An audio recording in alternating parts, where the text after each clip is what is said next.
Сега ще кажа нещо, което няма да се хареса на много мъже.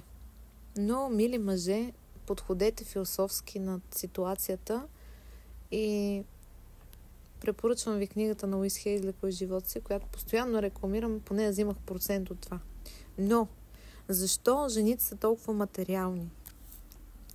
Защото реално погледнато мъж, който цени себе си и се грижи добре за себе си, той привлича изобилието в живота си и той разполага с средства и с финанси и с ресурси генерално, не само финанси. Съответно, всяка една жена, която цени себе си, ще се привлече от мъж, който цени самия себе си.